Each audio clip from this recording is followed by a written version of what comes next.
Hello, Agnes. Okay, I want to tell you a story. And it's um, it's a really, it's a really old story. It's one of the oldest stories that there is. It's about this guy who, um, the you know, he someone insinuated that his father wasn't really his father and his mother wasn't really his mother. And so he went to an oracle, and the oracle said, "You're going to kill your father and marry your mother." And he's like, "Oh, no." And so he rushes off, and he's like, "I'm never going to go to where my parents are again. And I'm going to go somewhere else." And at a crossroads, he meets a man, and they get into a fight, and he kills the man. And then he continues on to Thebes. And there he solves the riddle of the Sphinx. And then he marries the queen whose husband has recently died. And, okay, this guy's name is Oedipus. And the thing that happened to Oedipus is that he did exactly the opposite of the thing that he wanted to do. That is, his whole goal was to not kill his father and marry his mother. And the actions, and they were really pretty significant actions, like running away from home, that he took to achieve that result, achieved the opposite result of what he wanted. So his behavior is counterproductive. And I think that the reason why the story of Oedipus is compelling is that feature of it. That is, that, there's one way to understand the word tragedy, where tragedy is where something sad happens to you, like your arm gets chopped off or something. And it's like, that's really sad, or like your friend dies. Those are all sad things, but they can be really sad. But the really tragic thing is that Oedipus did it to himself. He was the agent of his own destruction. And I think that Sophocles tells this story because he thinks human beings are characteristically the agents of their own destruction. We characteristically act in counterproductive ways. And I'm just generally interested in this phenomenon, in the ways in which when we try to control ourselves and we try to control other people, we reliably induce the opposite result. So I think most rationalists will initially be skeptical of your claim. Yeah. So we should try to win them over. Yeah. So first you could say, well, surely we will often have error with respect to our initial goals. There'll be a range of outcomes relative to our goals. And sometimes the error will be, so far as to have a counter effect than our intention. But you might say, well, that's just because there's a wide range of error. It's still true that on average, when you try to go in one direction, you go there, but noise gets in the way. So that might be the first counter argument to say, convince me you're not just looking at a tail of a distribution where it happens to be worse. Convince me there's an actual tendency to undermine your own actions. That would seem to be the skeptical response. And so I do think we can come back with some responses, but we need some more compelling, more common examples, I think, to convince people that there is this counter tendency, at least in some identifiable cases. Yeah. I mean, one, just to approach that from a funny angle, you know, that the rationalist community have, on the whole, it seems to me, disproportionately become overtaken with the fear of the robot takeover, right? And you might think that's not very rational, like you think it's not very rational, right? But they're using rationality to get to this result, right? They're like reasoning about it, and the reasoning is throwing them into a panic. And according to you, and I'm kind of inclined to trust you on this, that's actually not a rational response, right? So that would just be an example. That's one thing I might say to rationalists is, look, it's happening to you. It's happening to you right now. Right. I meant rationalists actually in the just much wider sense of, people who think they try to control their lives and do so, as opposed to the more specific rationalist community. Oh, But okay, still, you just meant it as everyone. I mean, everyone right, tries. right. But there is this ironic effect that apparently the recent big advances in AI were produced by this company, this organization called OpenAI, run by this guy, Sam Altman. And he has given credit to sort of the major criticism of his advance of AI, Eliezer Yudkowsky, and say, you inspired us to jump ahead. So that's more of a concrete example of a counter effect, but you still might think that was just an unlucky draw. So can we find more systematic cases where, when we try to do something, it goes the other way? Right. So I think resisting temptations is a good example. Don't think about pink elephants would be a famous concrete example. Right. It's just that in a way it's not that concrete, because who cares whether you think about pink elephants, but actual real life examples are like don't eat the cookie, where like quite often your attempts to, I had a friend who don't stare at her chest. I had a friend who would he was really loved dessert, but he was always on a diet. And he would do things he would buy these treats, but then he didn't want to eat them. And so then he would lock them in the trunk of his car, figuring that he wouldn't get out of the house at night, but he would then just go out of his house at night and go to the trunk of his car. So he's trying to outwit himself, right? Trying in some sense to control himself, but the self he was trying to control was resisting. And I think that that's sort of the key to the idea that I'm interested in, is that the thing that we're acting on is often resisting our efforts.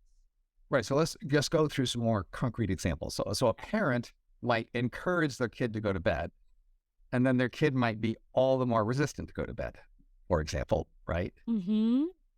Or you might have a spouse and there's something way you want them to reform in some way, and you push or nag them, and they see you're pushing or nagging them, and then they become resistant and try all the harder to exert their independence and do the opposite, right? And that might happen with many other people who feel rivalrous to us. And we for their own good want to push them in one direction, but they see our pushing and resent it.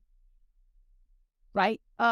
Another example that I find very striking is the free speech wars, where the people who believe in free speech sort of and culture wars in general, they want to fly under the banner of free speech, and they're sort of stomping and yelling about that, and then that organizes the opposition in a way against them, and now all of a sudden there's an enemy that's kind of against free speech, partly because you're this is our team. So actually pretty often just fighting or standing up for something is enough to organize an opposition that might not have unified itself as an opposition to that thing, were you not to present yourself as being if you create a side, you also create the other side.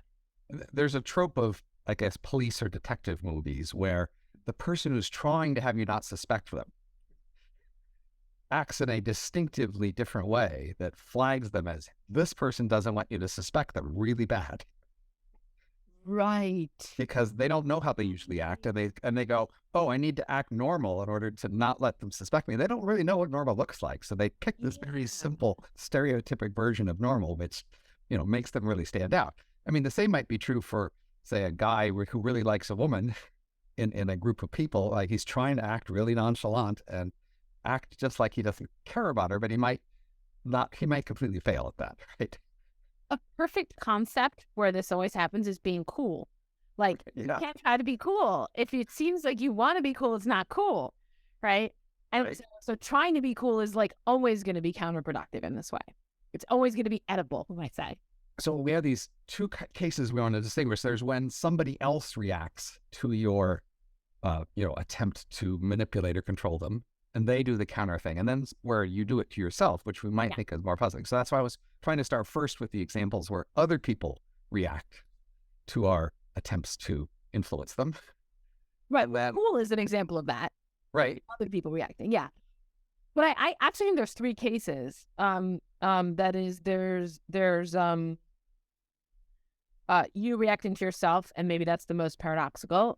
That's like my friend and the locking candy bars in the trunk. There is one-on-one interactions, like a parent and a child, or a spouse, or a date, or and then there's group group situations. Sorry. Cools might be a group situation, but also culture wars. Where by standing on one side you organize the other side. Where it's not a one-on-one. It's importantly kind of group phenomenon. So that seems to me yet a third context for this, and a very important context for this kind of counterproductive behavior. Yeah, there's three. Right.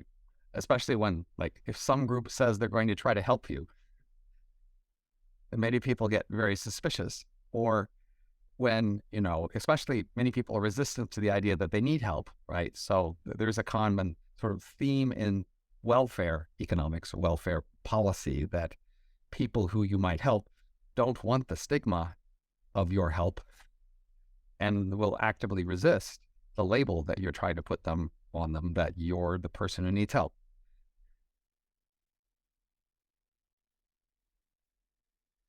Right. So in our individual lives, we have the cases of it's hard to make yourself have fun. Yeah. It's hard to make yourself fall in love or out of love, really. Okay. And it's often hard to sort of make yourself follow a plan of things you're supposed to do, like exercise or work hard at your career or study as you're supposed to. Often, diet, right? And often these things, we find that our behavior does the opposite. The more we tell ourselves we must focus on our task, the more we find ourselves distracted and doing something else. Right. Or the more we tell ourselves we must eat well, the more tasty that dessert looks. The more we obsess about it and think about the dessert we might get, right? Right. And like, so here's like what I'm inclined to say. In a way, I'm inclined to think that it's helpful to start with the big group case, the third case, in that, like I sometimes have this feeling of, I don't know, somebody will make a claim. It might even be a claim I agree with, but they put themselves out as like the warrior for, I don't know, great books or something. Everyone has to read great books. Right. Look, I kind of agree, right? But now that you're going to be on team great books, I'm going to be on the other team. And the point there is, the opposition there was the creation of the like the original move, that is the move to forward great books, created me as the opposition. And I wonder how much that applies to the other cases, and it could even apply to the self case, right? Not that you have some second self in you that sits there that is really likes tasty food or something. That could also be true, but it's just that by saying to yourself, this is who you're going to be, that induces the rebellious response of like, no, I'm not. So certainly in groups of people, we can see more objectively a process. Somebody stands up and says, I and my allies are better, and we deserve our prominence and status because of this thing about us. And then you immediately want to go, I want to take you down. How can I take you down? And I think, okay, you're going to attach yourself to this thing. Well, I'm going to knock down this thing you're attached to. Then, right? And you can see how just a status envy or rebellion, like somebody put themselves up and you don't want them to be up. You want to be as high as them or higher, and you're just going to be oppositional and take down whatever they're trying to put up. I'm not sure that the concept of status is prior to the thing they were trying to explain. So I'm reluctant to say. Okay. But we can actually see that as a concrete motivation in this group case. In the group case, yes. But my point is that it exists in the other cases too, and it's very implausible to think you have status envy with relation to yourself. But something that we observed when talking about this topic before, is that you and I have a lot of control issues when we talk to each other, right? Right. And so, like, this is somehow trying to control something creates resistance to that control. Not necessarily if the thing is inanimate, right? I mean, right. It might, even in that case, but typically if the thing is inanimate, it wouldn't create these issues.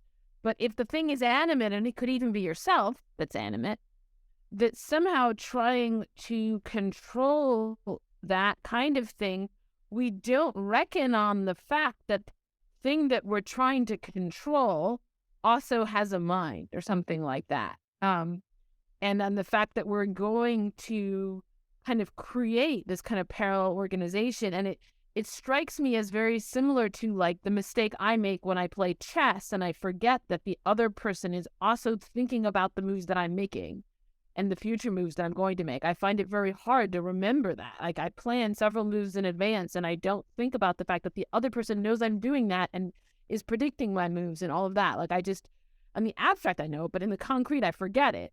And that's typically why I lose.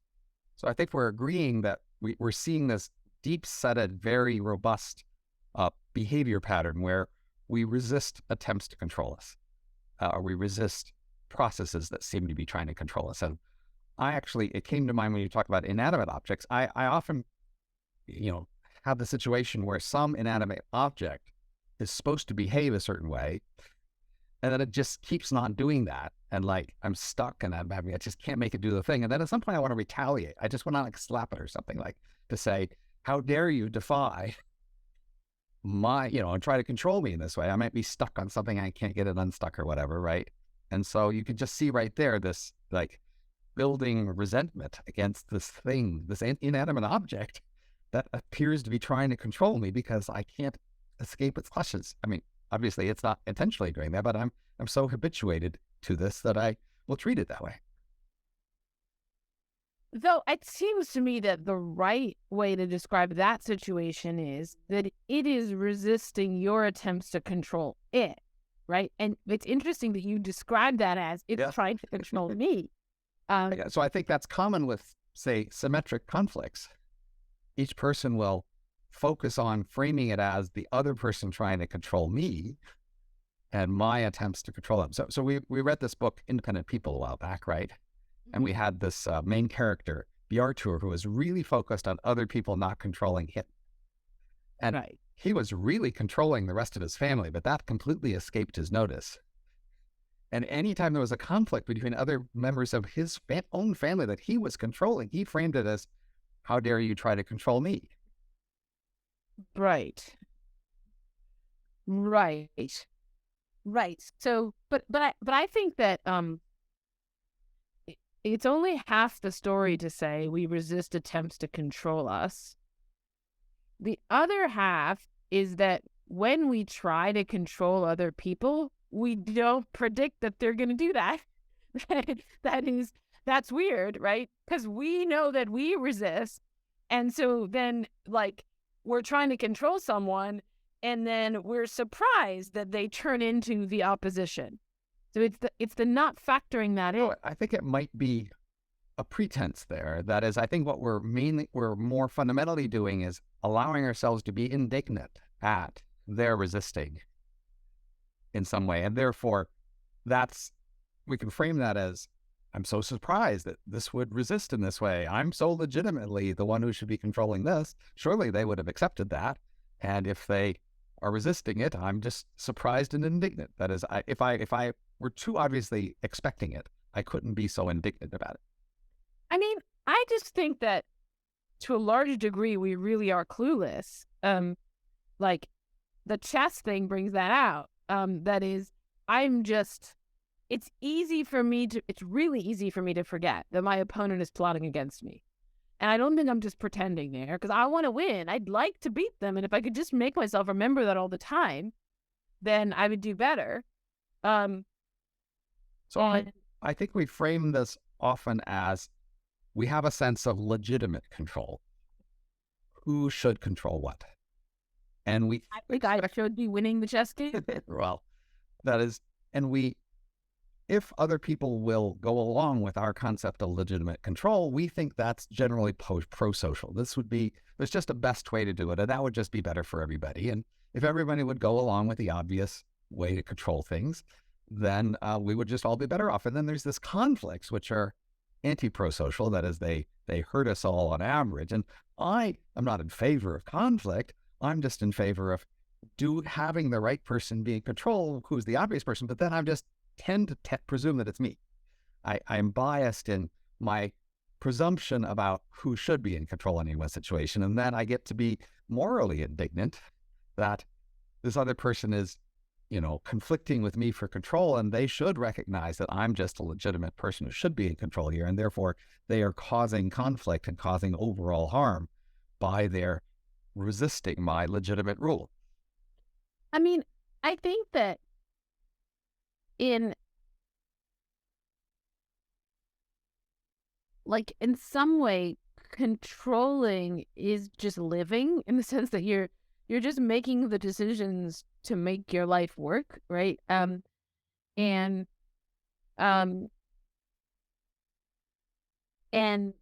so maybe some of those choices affect other people.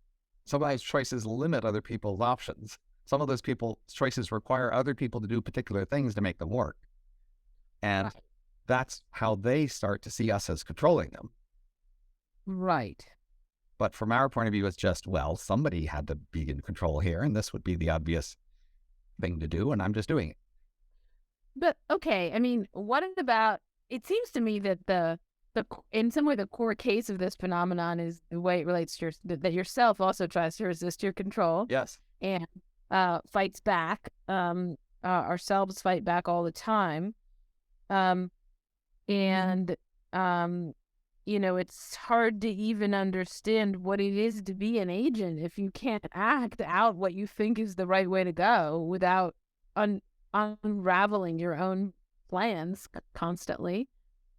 Right. So the surprising thing is to realize that inside ourselves, there's at least two parts.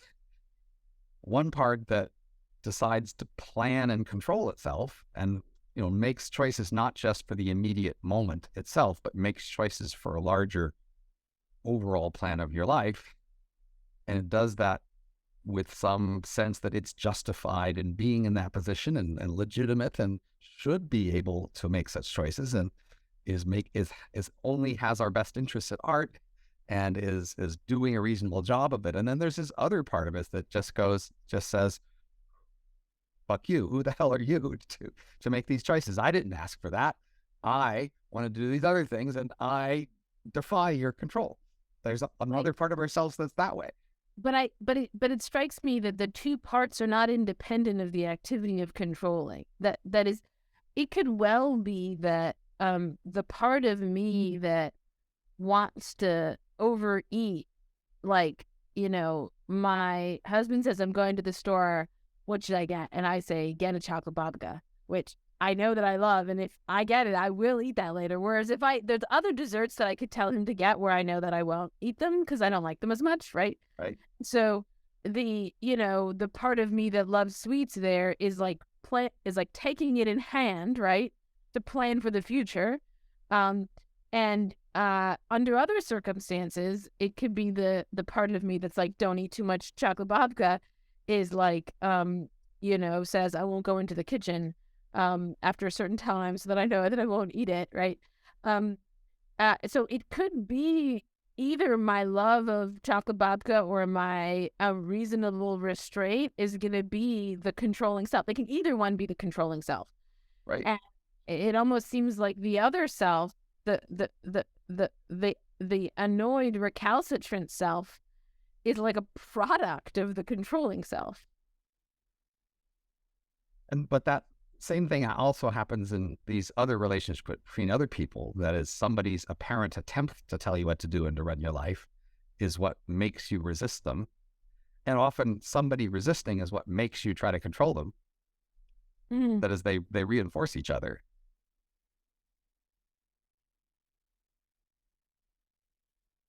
The surprising thing is that it happens within us, not just between us. I think we have more of an intuition why, if somebody were just to be a bit arrogant and defiant and troublesome, you might want to, shut them down and control them a bit and make sure that they aren't out of control.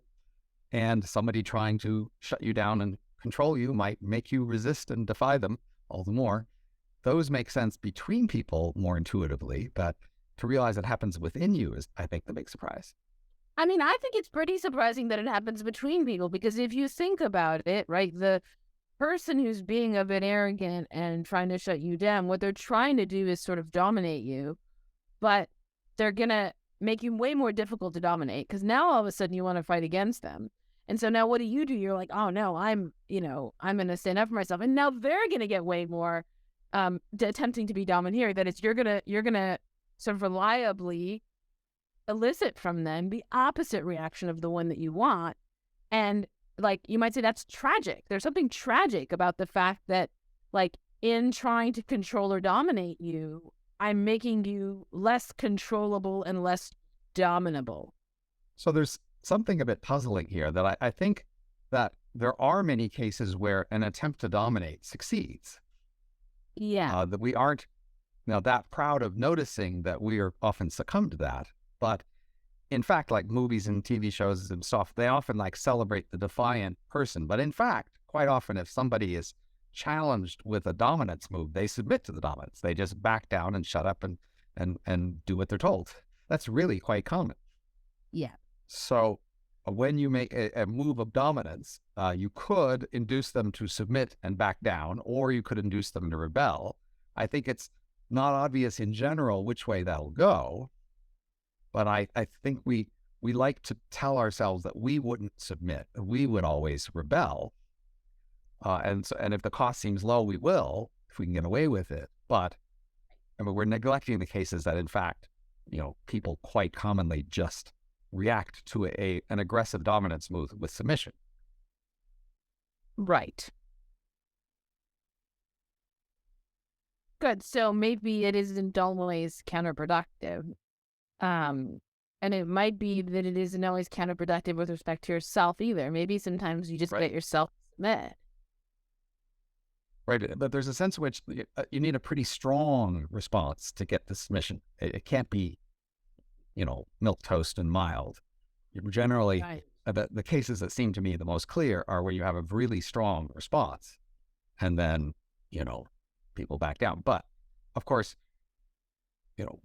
if you submit to some very strong response, you will probably resent it. And you will then later on be looking for a chance to retaliate. Right. So in the long run, they'll be less effective than in the short run. Right. Right. And so they're going to need to then protect themselves from you, the aggressor, right? Because they're going to know that. And so now they need to set up a structure that makes it impossible for you to take the revenge that you're looking to take, and not to organize with others in your position. And,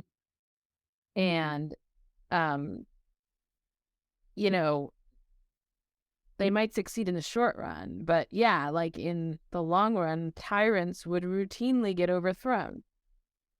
Because people organize against them.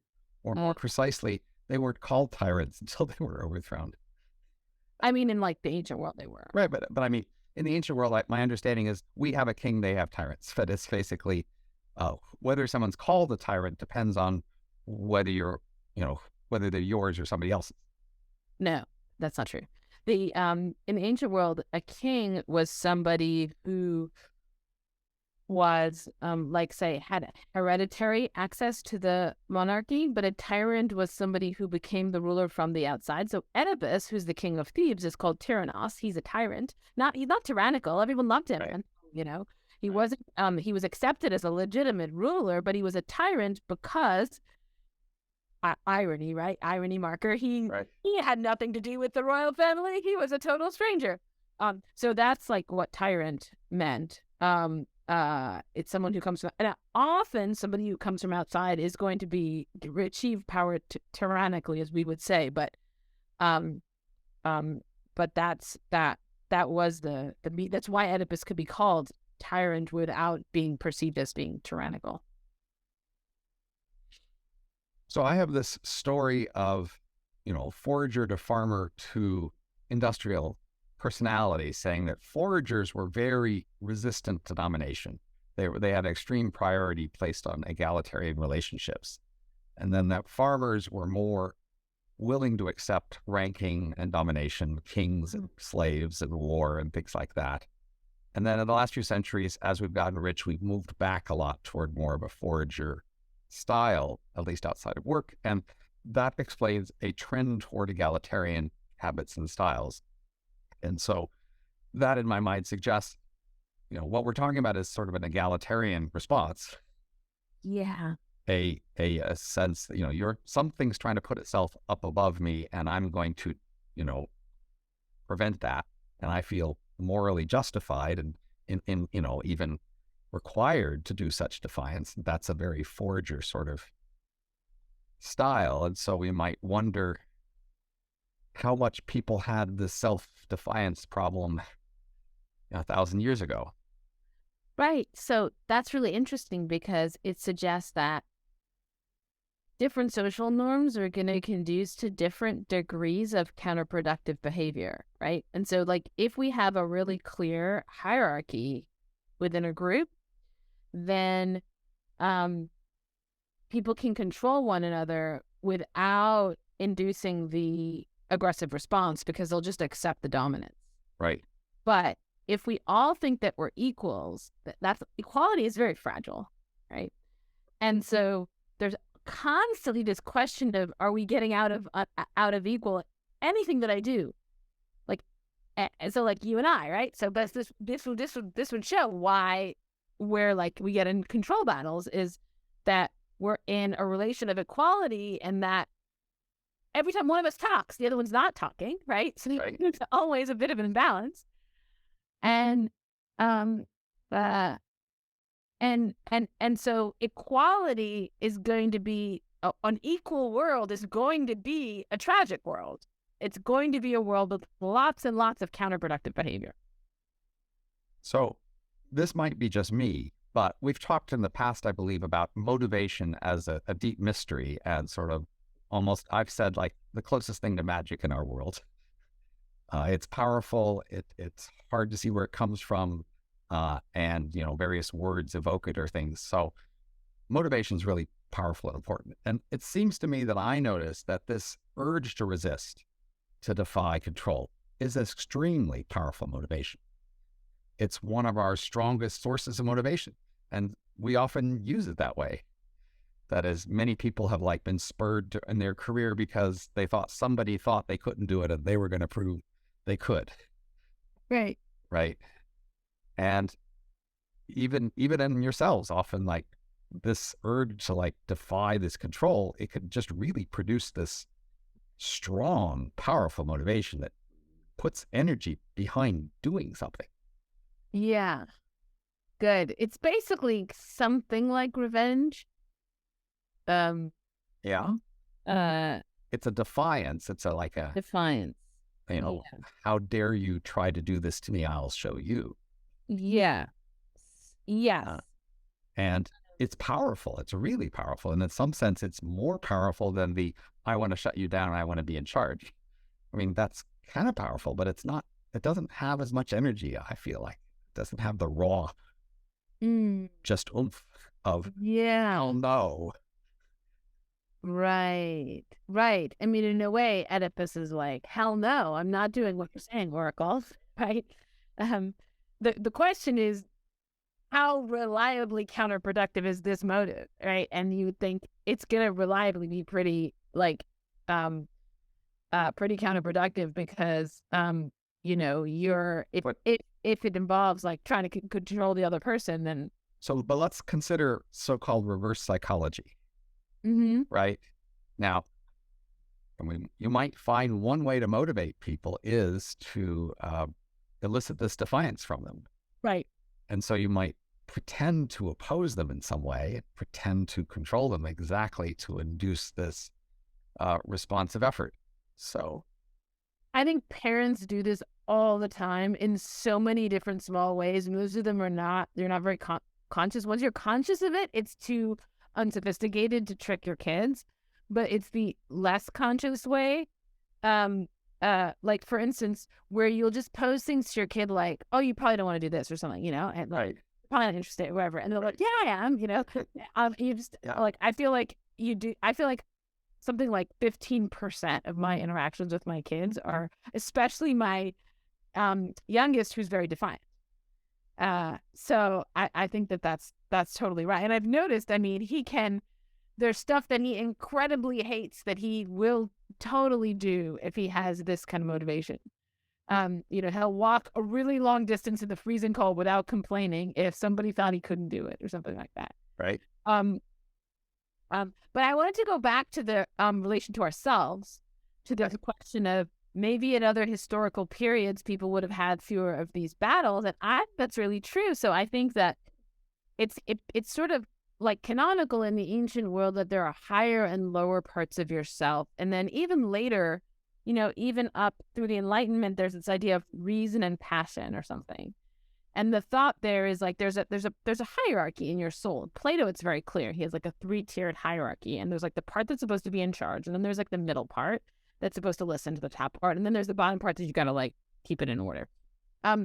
And so like top part is reason, the middle part is like your passions, like anger, and then the bottom part is like your appetite. And if you really just accepted this hierarchy, then maybe your appetites would just accept being dominated. But I think we very much live in a world where all of ourselves want to be free and equal. Right. And so it may well be that we are more acratic and more given to these complicated battles with ourselves than people would have been at a time when they didn't reconcile themselves to those hierarchies. So it occurs to me that the prototypical 60s hippie radical expressed a defiance of the authorities of the day, in part by defying the self-control within themselves. That is, they explicitly said the previous authorities, they're too self-controlled. They're stuck, they are not free internally. And so a strategy for resisting authority is to resist the parts of yourselves that so far have been in alliance with authority, and to say, release yourself, feel free, follow your emotions, follow your passions, discover all these things that the authorities have repressed in you. And that's an interesting alliance between these two kinds of rebellion. Yet in the Gorgias, Socrates says, obviously moderation is one of the virtues, right, Callicles? And Callicles is like, no, I don't accept that. I don't accept. So moderation is like restricting your bodily appetites or desires for food and sex and things like that. And so Callicles is like, I don't accept that as a virtue. I think the virtue is like indulging them to the extreme. And he connects this with, this is why you need to become rich, and you need to and have power over other people so that you can satisfy these giant appetites that you're going to grow. So he directly connects the self-indulgence with the unwillingness to accept political domination, because Callicles' point is like only suckers follow the rules and behave themselves. A real man is somebody who figures out how to be on top. There's also an obvious connection, now that I notice it, with classic seduction strategies. That is, you have a young person who's been very self-controlled, and then the pitch is, you are too self-controlled, right? You're missing out on all these other experiences you could have if only you would let go of all this excess self-control. And then the claim is, that's just the authorities, your parents say, trying to control you. And then the seducer will say, if you would only resist your parents' control, you would be more free and enjoy yourselves by, succumbing to my seduction. And so there's a packaging there with rebelling against the authority and rebelling against yourself and, being sold on something. Yeah, good. But also, if you think about classically, seduction is like the man is the one seducing the woman, right? And the man is in a position of dominance over the woman. The man has older, has more power, and there isn't any conceit of equality between them. And you might think that partly worked because of the dominance, and that once you get to the world that we live in, where it's much more equal, it's predictably what's going to happen is that the very fact of someone expressing interest in you is you're going to be putting up resistance to that, right?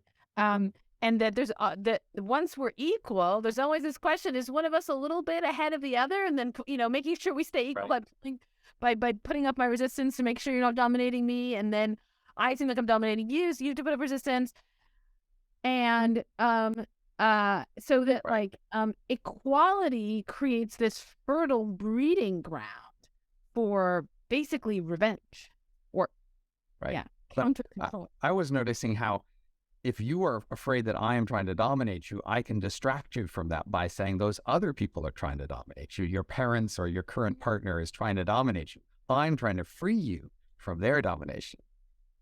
Right. Fair enough. And so it may be that seduction strategies classically didn't just involve, hey, I'm dominant, recognize that. They involved trickery because you have to substitute yourself for the other dominant forces in my life, right? So, but still, it seems to me that there's also this, I do think that dating is a really, dating and romance in general is a really canonical arena for this counterproductive behavior.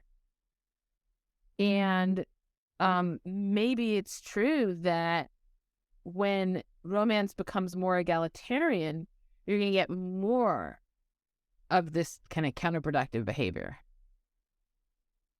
I think in dating, there's also, there's this conflict. Basically, if you're, say, not many people have asked you out and you're feeling unloved, and then you're basically comparing yourself to other people around you who are more loved, and they're sort of lording it over you. They've got many boyfriends and they get any dates and you don't.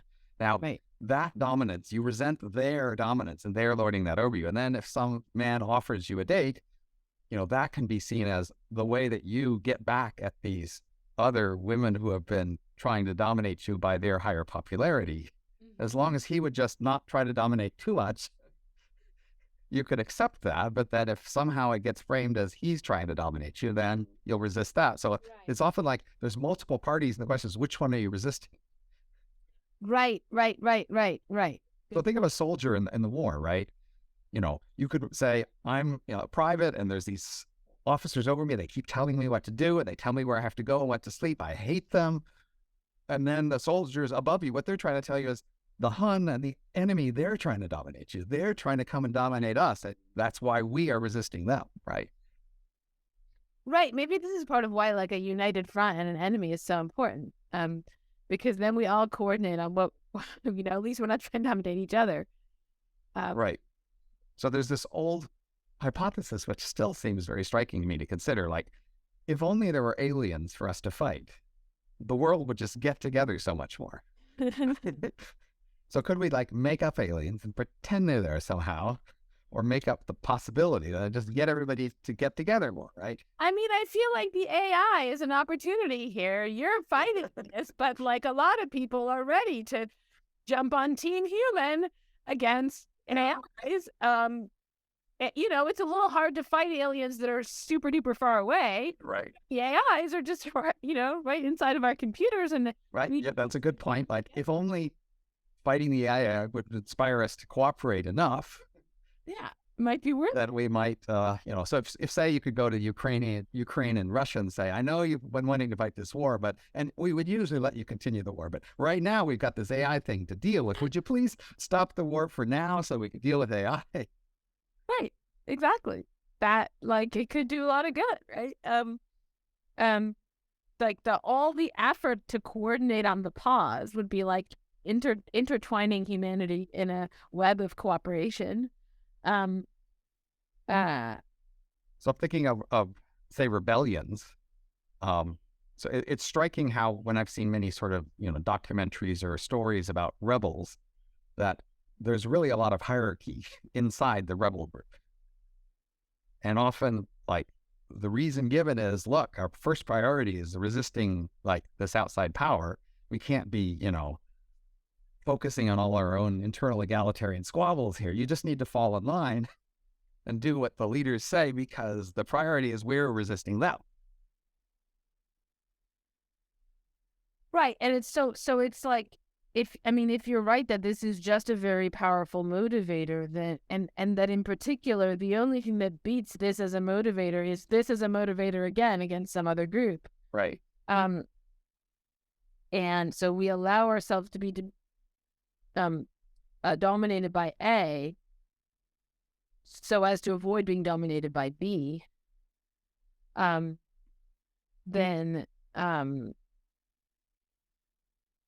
that'd be depressing. Because if it's true that this motive is a particularly self-defeating one, and that the only way we defeat it is by doing this again in some other arena, Right. And we're probably not going to buy into doing it in a place where there's no cost, then it seems like all we do is like escalate, right? Like, oh, we're friends with each other, but now we're going to have this incredibly costly war against those other people. Like, our war against the aliens would probably be pretty costly.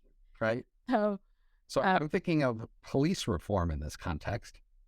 So there's two enemies who might be trying to dominate you. There's the criminals, right, you might think are trying to dominate you. And then there's the police themselves who would be dominating you. And right, whichever one of those you focus on as the one you're really trying to resist domination from, then the other is your ally. right. So, among rich whites, it's the criminals who are the enemy who's trying to dominate you, and the police are your allies against that. Whereas in, inner city blacks or whatever, they might more think, no, it's the police that's trying to dominate me here, and these other criminals are actually my allies in this war. Yeah, maybe. I don't actually know what they say. Like, do they want more policing or less policing in their neighborhoods? I don't know the answer to It that. just varies with how each one frames it. Right. But okay, I want to go back to Oedipus for a minute. Because the thing about I think there's something really interesting. The sort of framing of the Oedipus story is like, there's a guy and he goes to an oracle and he finds out something incredible and he's like, that can't be right. And he tries to disprove it, but the very act of disproving it proves it true. And a really weird thing is that Plato tells the story of Socrates in exactly the same way. So he says, Chaerephon goes to this oracle at Delphi and says, is there anyone wiser than Socrates? And the oracle says no. And Socrates finds this out. He's like, no, that can't be true. And he devotes the rest of his life to refuting the oracle, showing that there are people wiser than him. And so he goes up to people and he's like, I bet you're wiser than me. Let me ask you some questions. Right. It turns out he's not wiser. He's like, let me go to another guy and ask him, right? And so Socrates himself engages in this sort of counterproductive activity because he ends up proving that the oracle is right through his attempts to prove it wrong. But I think this is the whole point of the story. It's not a bad thing. Socrates is like, and this was great. It was awesome for me. I got to be a philosopher. And every time I did this, I kind of learned more, right? So that there is this almost like, it's like there's this possibility that this very mechanism could be used for the forces of good, and that's what arguing is. That's the reverse psychology scenario, really. If you think this oracle thought, here's a nice, promising young man. Let me get him to be a philosopher. How could I do that? Here's that. I'm going to tell him something he's going to want to defy, and then that'll, set him off on the path. Sure, if we think of the oracle as, making some kind of a calculation there, but Socrates' response to the oracle is a kind of crazy one if you think about it. It's like if somebody was like, suppose a really, really reliable source was like, Robin, you're the wisest guy, right? And like most of us would be like, thanks, Right. Secretly, I always thought maybe I was the wisest. That might have this really good confirmation. Oh, shucks. And yeah, exactly. And Socrates is like, impossible. I can't. I know very well that I'm not wise. So what can the god possibly mean by saying that I'm wise? And but Socrates' sort of adversarial stance is not something like, I know that the oracle is wrong. Let me go and live my life in the light of it's like there's this kind of engagement with it or something like it. Like Oedipus doesn't ever go back to the oracle and be like, see, it worked out fine. Right. So that it looks like there's some kind of adversarial, this problem, this Oedipal problem can be turned to the forces of good. So, it occurs to me, feel like one must mention that in the Oedipus context and in the Socrates context, they had other strategies that were more guaranteed to work. Like, if Oedipus just don't ever kill anybody, don't ever marry anybody, that would have worked, right? Yes. It's the Okay. same for Socrates. Like, how could you prove that you're not the smartest? Just don't go around talking to people and acting smart, right?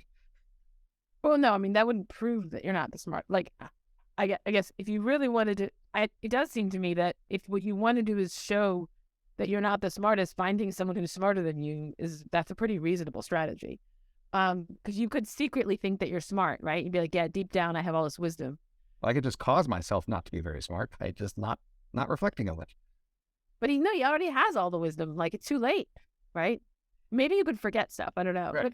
But his point was not to prove that in the future he wouldn't be smart. His point was to prove that the oracle was wrong about it at that past time. And I think he took the best strategy for that. But you're right about Oedipus. Oedipus did not take a great strategy. But I think that Oedipus's strategy, if you look at just the counterproductive stuff that people do, it's often really obvious that there's another thing they could have done that would have been much better. Just don't buy the candy bars. Don't buy them and then lock them in the trunk of your car. Then so we are in fact Oedipal in this way, where we employ these complex strategies that are precisely self-undermining. Where if anyone who wasn't caught in that exact battle with themselves would employ a much simpler strategy. That's part of what it is to be Oedipal. So, related is if two people are fighting a lot, right? What you might be tempted to do is, I'm just going to prove to them they're wrong and that'll settle this. And you might think if you could just stop arguing with them, the fight would go away. Exactly. Right. But the strategy that occurs to you from your Oedipal point of view is, I got it. One more sentence and we're going to get it. And I had this experience on Twitter where, there was this profile of me and then there's people complaining about it. And I'm like, you know what? I think I'll just straighten everybody out. But a nice, clear Twitter thread. It's like, boy, did that not work, right? I created this monster of opposition to me that is now unified on this thing that they probably wouldn't have been unified about before. But now it's like the main complaint against me because I stood on one side. And so I created my own opposition. But here's an interpretation. If we'd say there's a fight going on, and what you want to do is fight while having a different reason you give yourself than fighting. Mm-hmm. And so there's this other thing you claim you're trying to make go away, but what you really want to do is fight. And so what we do see consistently in these cases is people showing their strength and effort to resist, right?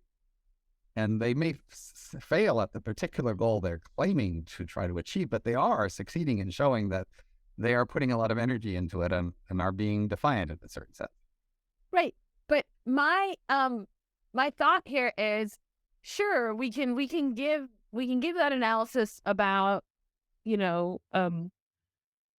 don't know, a strong motive or something that we have. And then it also just seems to be true that this is just our motive and it really does motivate us. And it's not clear that anything could substitute for this strong motive.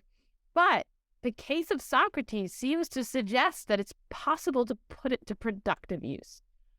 And if you think about our control battles, right? Where you and I battle for control over the conversation. And, each of us, there's some point we want to make, or we want to be like, no, I'm skeptical about that, or right, that kind of fighting is productive, and it's productive even if it induces the counter control response. That's how it's productive, is by inducing the counter control response. And so it'll be really interesting to ask, are there other contexts, like safe spaces for control battles, right? Where Plato's point, I think, is that Socrates discovered a safe space for control battle. And so his life was awesome. Oedipus did his control battle in the not safe space of just everyday life, and it was a complete and total disaster. So apparently, famously, a lot of very accomplished people were very competitive people. Right. That is, they just had the strong motive to win contests with other people around them. Yeah, I'm very competitive. Right. I think Bill Gates was famously very competitive as a child. And we might say, well, that's this fighting, oppositional instinct going well. No. Maybe, often the thing that will make you competitive and fight is this idea, they don't think I can win. They think they're going to win. They think it's obvious that they're going to win and I couldn't win. I'm going to damn prove to them that I could win. So my experience of you is that you're not very competitive. And yet you're sure motivated. In the relevant context, you're definitely motivated to battle for control. But I can still see myself as defiant about all these, authorities, and there's all these things I would be supposed to do to go along with their authority, and I don't do.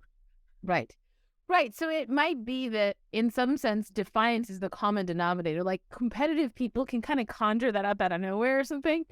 But if you set things up so that somebody can see the situation in terms of defiance, almost anyone's going to be like, yeah, I'm going to defy it. At the end of the day, we're all Oedipus. And we're all going to reason like Oedipus, which is terribly, in the context where we're defiant. Yeah. So I wonder how much defying outside ourselves or inside ourselves is more productive. So we've talked a lot about the internal defiance. But that might be counterproductive, that it might be that we so focus on fighting ourselves inside ourselves that we can't get on to the outside things. Maybe it's just we don't have enough outside enemies, right? Like probably the outside enemies would distract us. We'd become a unified front. Like probably I'm not so trying to defy myself when I'm trying to control you, because I got to focus on, Team Agnes has to unify, right? But I'm sitting here by myself in my office and there's no you and there's no one to talk to. And I'm like, I really shouldn't work. I shouldn't go on Twitter. But then my other self is like, damn it, I'm going to go on Twitter. So like maybe that's a big part of like why other people are important. They help us have a unified front of a self. So in the Harry Potter stories, they break the whole school into these 4 houses who have these conflicts with each other, even though there's no particular need for them, right? Just inducing conflicts. And I understand, like famously in Greek history, there was some political theorist who basically broke the whole country into a half dozen or a dozen like different groups of people that were spread all over, and then the people were organized by those. But basically, there's a lot of in Athens. I thought it was spread across a larger group. But anyway, basically, they just formed these new kinds of groups that were more geographically spread, and they had people identify with these groups.